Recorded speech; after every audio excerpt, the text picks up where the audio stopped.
de gente com amor no coração. Gente que cante, gente que dance, gente que viva a oração. Que testemunhe com sua vida o amor que Deus tem por nós.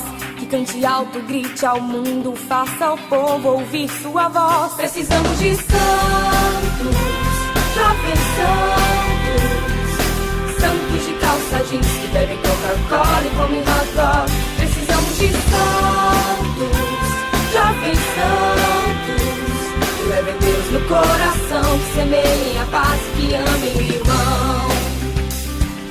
Santos vivem no mundo sem batina e sem véu, trilhando seus caminhos em direção ao céu.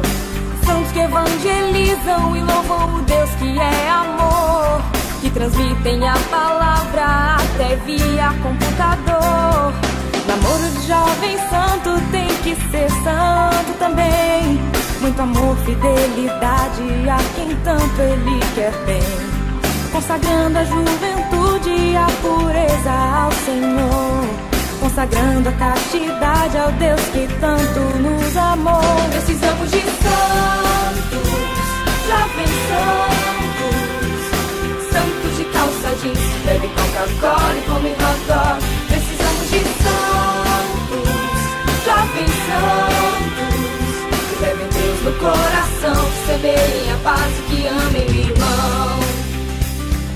Precisa-se de santos no século 21, comprometidos com o mundo e com o bem de cada um, que amem a Eucaristia e não se envergonhem de contar ao mundo a revolução que todos juntos vão cantar. Santos que ouvem reggae, pop, samba, forró cristão, nas ruas com seus iPods cantam ao Deus que é perdão. Vivem no mundo e no mundo não tem medo de viver, pois o exemplo é Jesus Cristo e eu já sei quem quero ser. Eu quero ser santo, jovem santo, santo de calça jeans que bebe Coca-Cola e come hot dog.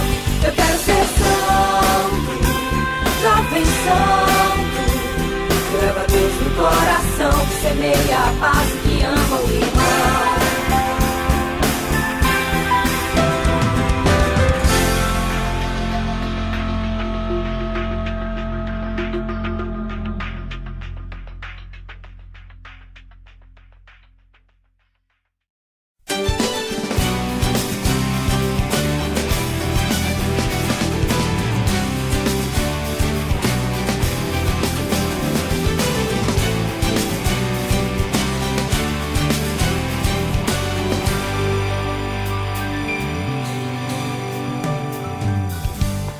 Senhor, eu quero obedecer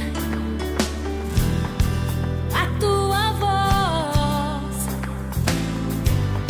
Derrama